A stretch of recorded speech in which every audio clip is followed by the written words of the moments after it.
Chicagoland Speedway is the site for the Tropicana 400 for the NASCAR Winston Cup Series. We are under the first caution of the race. Came out when Mike Skinner crashed in turn 1. Last night, in our Craftsman Truck Series update, Scott Riggs overtook Jack Sprague late in the race when Sprague's engine dropped a cylinder. Riggs scored the win to hang on to the point lead.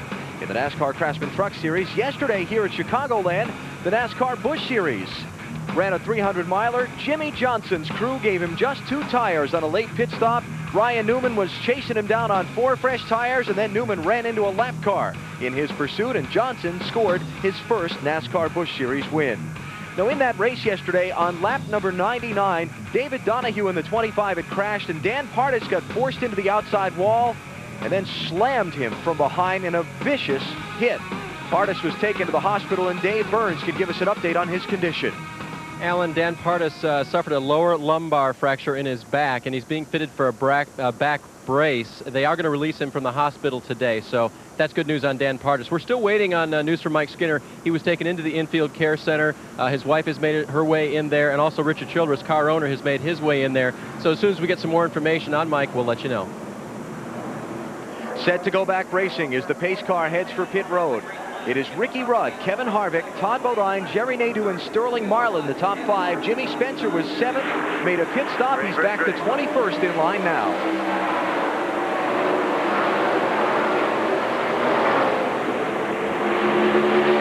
Here's the restart master, Hornaday, going to grab a spot on the outside. Got 9th away from Casey Atwood.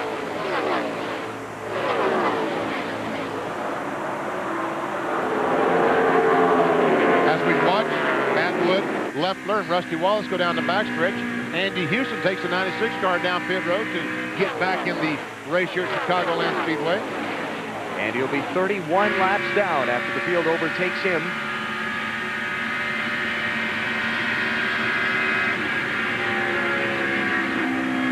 Rusty Wallace in 12th place. Here's the lead. Kevin Harvick on the move. All 3 of those cars should go by the 28 now. He's up there in that evil area. He's got no grip. Sterling's going to try to get in there, but just about shut the door. And now Sterling's lost all of his momentum. He may lose a spot. Here's Robert Presley. Oh, no, Robert. Robert, come on. Robert, come on. Be sensible, Robert. You can't do that. Oh, me. I can't believe he tried to make a pass on the outside. That a boy, Robert. Yeah, hey, I'd love to see some passes made on the outside. But you better watch the evil area. Here's Bill Elliott in 9th.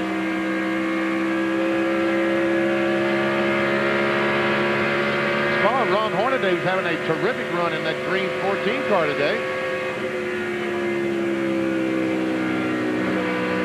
Hornaday started 16th, running 8th.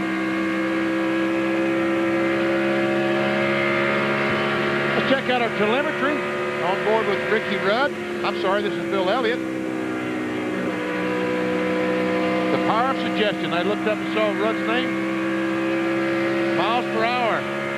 170. Look at it goes down the straight. Look how fast it builds to 185, 88. Over 190 to 197, 98. Wow. You know, folks, if they had speedometers inside the race cars, they would probably slow down 10 miles per hour. Because how would you like to look down and see 200 miles per hour? They don't, just for that reason, Penny. And the green bubble on the right, you see that's the location of the car on the speedway.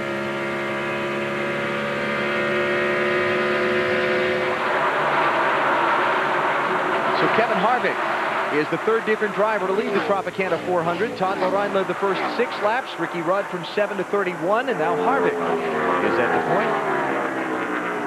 Let's get more on our race leader from Marty. And remember, he ran the NASCAR Busch Series race yesterday, and I asked his crew chief, Kevin Hamlin, did he gain any experience from that? Remember, he also broke a gear in that race coming off pit road. He said, shoot, you kidding me? When they replaced the gear, he spun the tires leaving the garage, so he didn't learn a darn thing from that race. It kind of reminds me of someone else who used to drive this race car. Jerry Nadeau looking for second spot. Is he going to find it? He'll get it. There again, like I said, with that tape in on that nose, he can run low. It's just, can he run cool enough?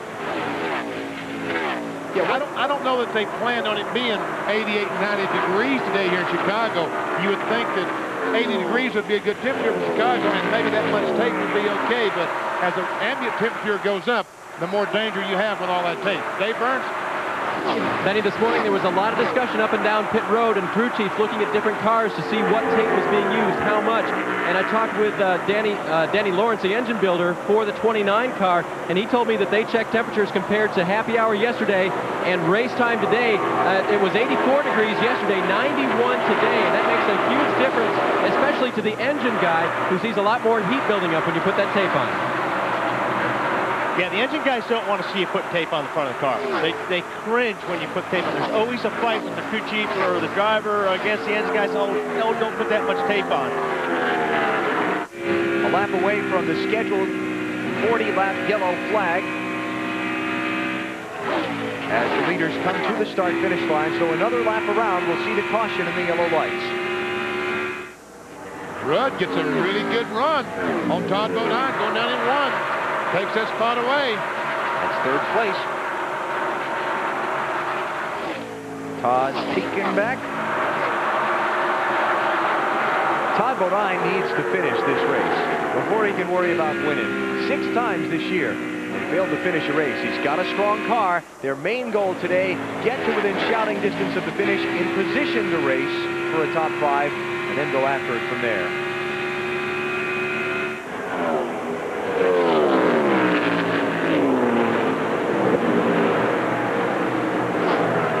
Okay, where's the yellow flag? Right now it comes out. Caution as the leader goes into turn number 3, and Dale Jarrett goes underneath Todd Bodine for 4th spot. And we'll see the second yellow on the Tropicana 400.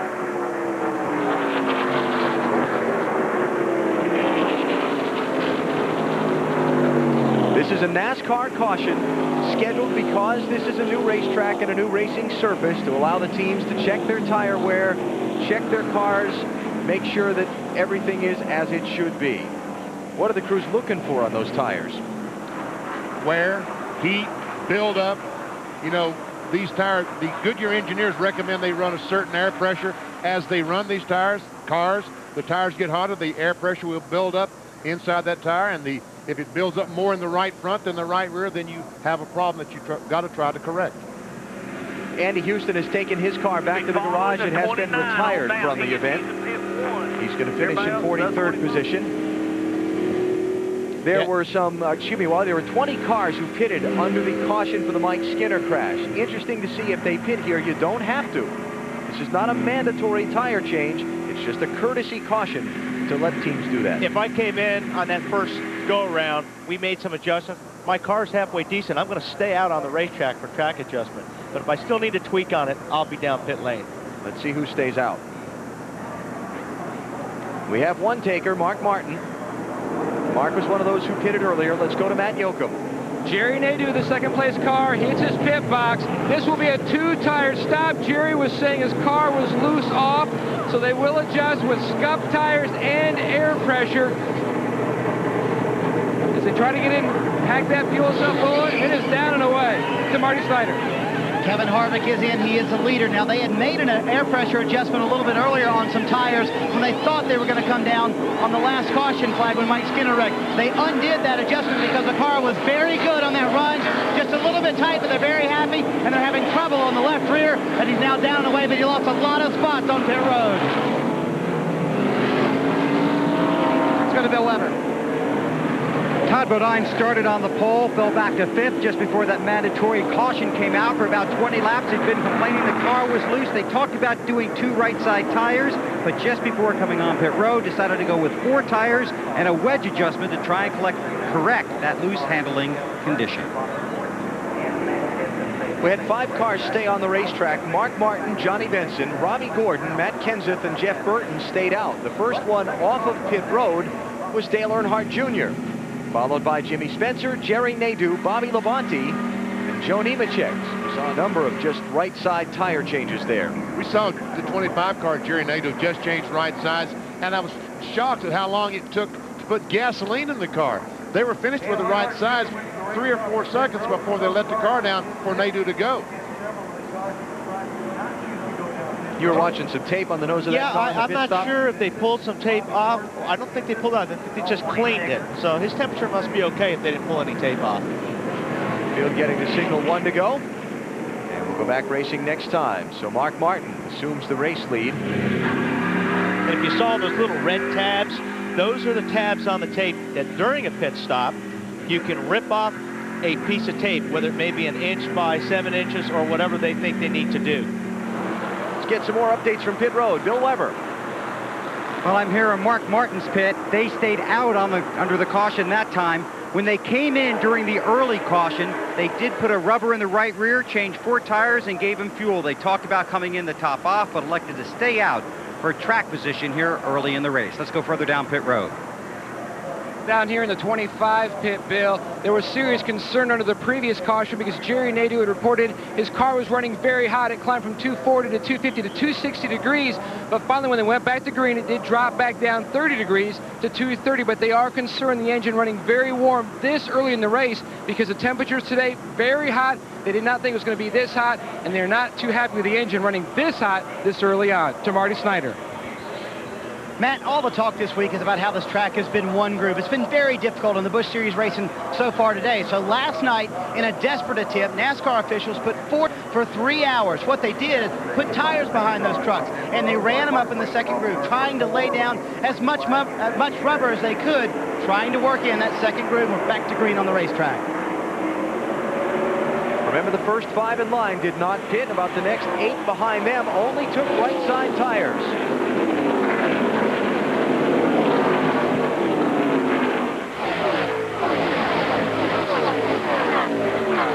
Oh, Ricky Rudd trying to keep Rusty Wallace trying to block, but Rusty had a run. He kept going, and finally Ricky Rudd moved up the hill and let the 2 car have that position. That was 13th place. That was close. Let's get an update down from Dave Burns, who's with Richard Childress. Richard, you've been in the medical center. What condition did you find Mike in? Well, I mean, you know, he's going to really be sore. They're going to take him to the hospital now and do some more tests on him. He's complaining with his leg and his neck, and he doesn't remember anything. He was knocked out, so he'll be okay, I think. All right, good first update on Mike Skinner. And we'll pass whatever further information we get on Skinner along as we go throughout the day. Look at Harvick. Look at just turn that car left off the corner. The 77 of Robert Preston, the 36 were racing. Harvick just turned left and under him he went. Ron Hornaday in that 14 car down below that line. In the drivers' meeting this morning, at the end of the drivers' meeting, Ken Schrader raised his hand and asked, was that white line at the bottom of this racetrack out of bounds like the yellow line at Daytona was? The answer was no. The out-of-bounds line will only be used at Daytona and Talladega, not here. And Schrader said it should be. Mark Martin is the leader of the Tropicana 400 over Johnny Benson, Jeff Gordon, Jeff Burton, and now Jimmy Spencer, who's moved up to the 5th position. Come back to Chicagoland in a minute. You're watching NASCAR on NBC.